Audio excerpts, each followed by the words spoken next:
Hello. Greetings. We're in 1 Corinthians, the most famous chapter Paul ever wrote. Mm.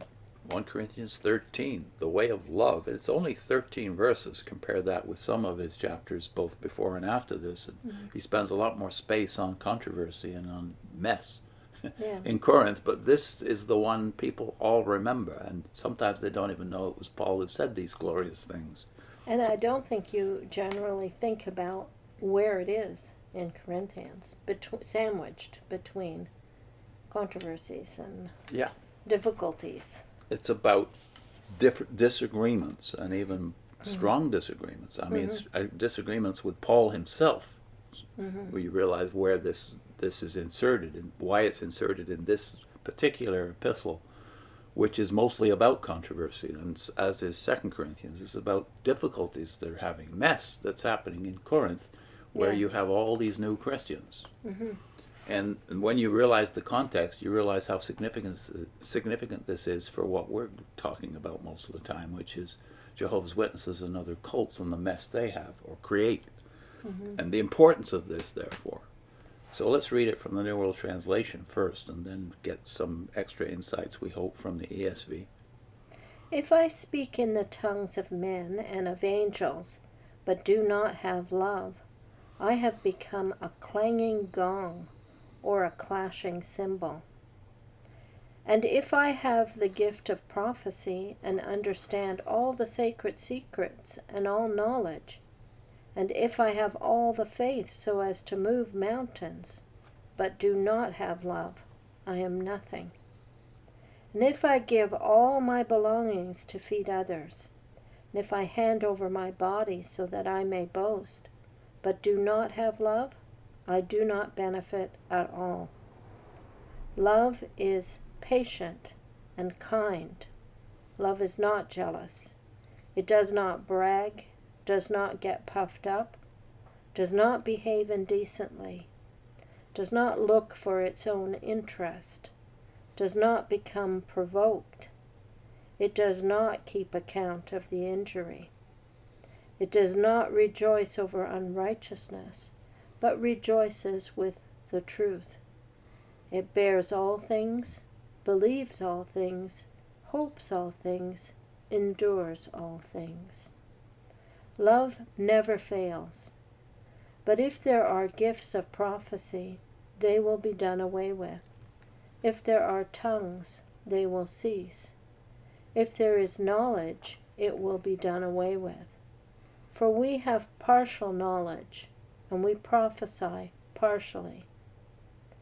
But when what is complete comes, what is partial will be done away with. When I was a child, I used to speak as a child, to think as a child, to reason as a child. But now that I have become a man, I have done away with the traits of a child. For now we see in hazy outline, by means of a metal mirror, but then it will be face to face.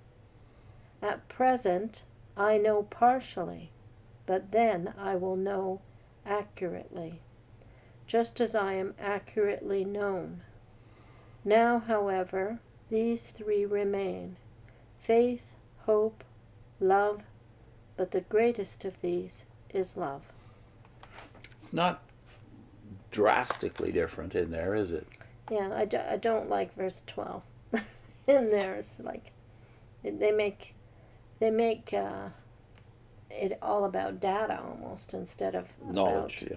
about being known as a person. Known. That's the key word here, A isn't it? relationship. Relationship. It doesn't sound like relationship here. It's do you know all the data, the facts about me? But when I contemplate JW history, Mm-hmm. I realize the relevance of all this. Well, why does the world think of you, if you're a Jehovah's Witness, as a noisy gong?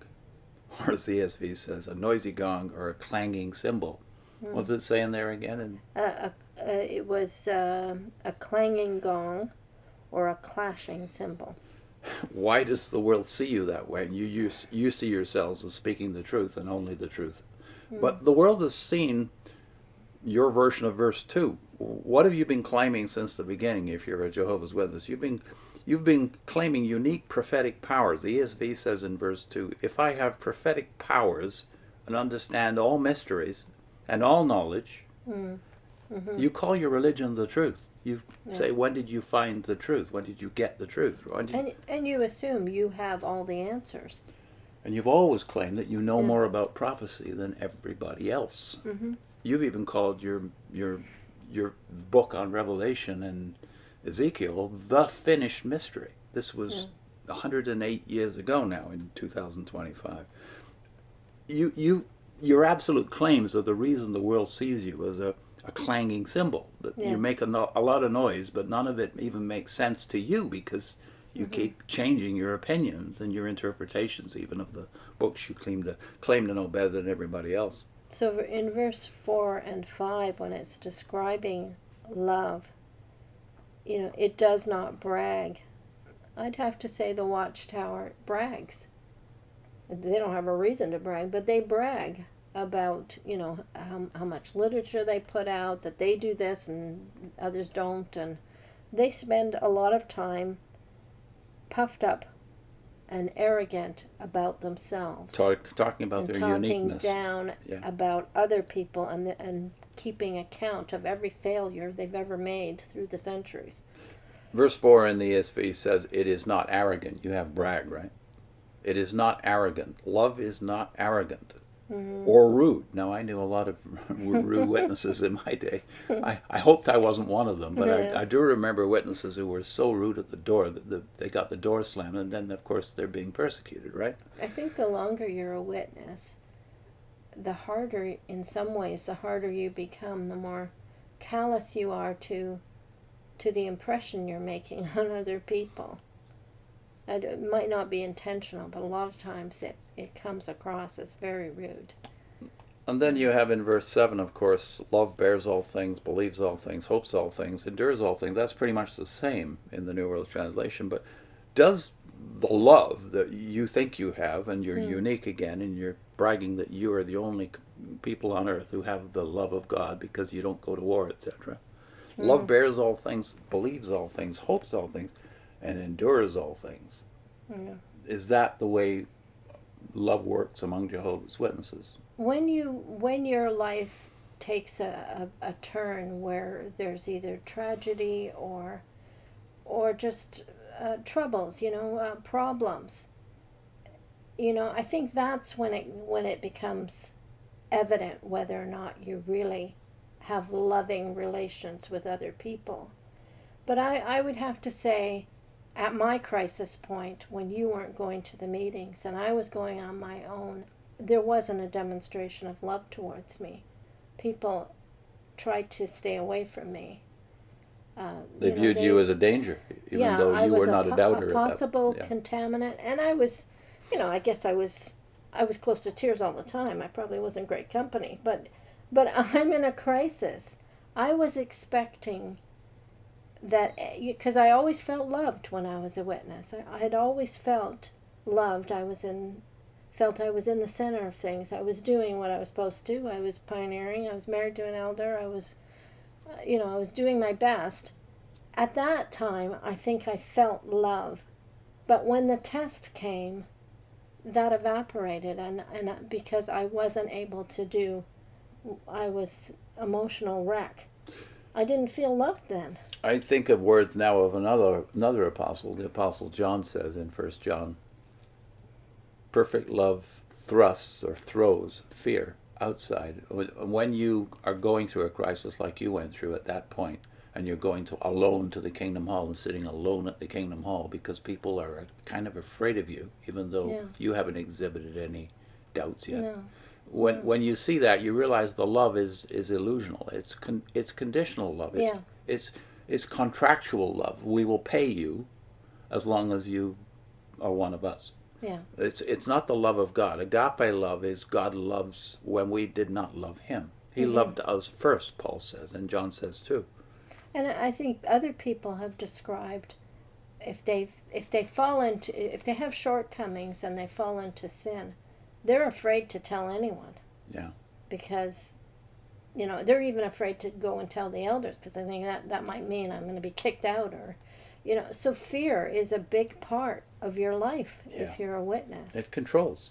It's always the fear of elders. It's the fear of Armageddon. It's the fear of the responses of well, it's a fear of being terminated, being no longer part of the only organization that can save you. Yeah. I do like the ESV version much better than yours. Verse 12. For now we see in a mirror dimly, but then face to face. Now I know in part, but then I shall know fully, even as I have been fully known. So it's about, like you said before, it's about a personal relationship with God. Yeah. He's the initiator of the relationship, not you by your asking him to make a contract for you. Yeah, it's not about data collection. And we see in a mirror dimly. Has this ever been the public claim of Jehovah's Witnesses? You've claimed you're the only people who know the truth, and therefore you must affiliate with us if you want to know the truth and if you want to be saved. This kind of thing is for the world unacceptable, even if it was, even if you were telling the truth all the time, it would be unacceptable to think that you're the only ones that know everything, all the things you need to know. I think the other part of it is, if you view the congregation as representing God, then you start to think of God as just being kind of watching you, scrutinizing you, waiting to pounce on you, instead of as a loving God. A God that wants to help you when you're in trouble, when you're struggling. The Good Shepherd. Yeah. He's no longer a shepherd. Now he's a taskmaster with a list, and he's checking off whether you're doing things naughty or nice. Yeah. You know, like that becomes becomes he's brutal then. He's not fatherly and loving, because you would want to go and tell a parent and feel you could tell them and they would understand and they would help you. They'd help you and comfort you in your misery. Yeah. Which is bad enough already before it even gets to them. Yeah. So I think there's two precious truths embedded in at least the ESV version of verse 12, which is we see in a mirror dimly, so no one can brag about knowing the finished mystery. And that one day we will see face to face. What's it talking about here? Well, the book of Revelation, last chapter says they will see his face. That's a promise to all Christians, all believers. Yeah. And that's not a promise that Jehovah's Witnesses can cling to. Intimacy with God. And when will I know fully? Well, I won't know fully while we're in this world before Christ comes again. When will we know fully? We'll know fully then when we can see God face to face. And these are truths you know nothing about if you're a Jehovah's Witness. So you cannot love people properly and you can't love God properly while you think of him as a taskmaster and your boss as opposed to your loving father. Yeah. So the contract. What was our link? We're linking a video based on readings in C.S. Lewis's book, The Four Loves. Agape love. Jehovah's Witnesses say you must deserve undeserved kindness.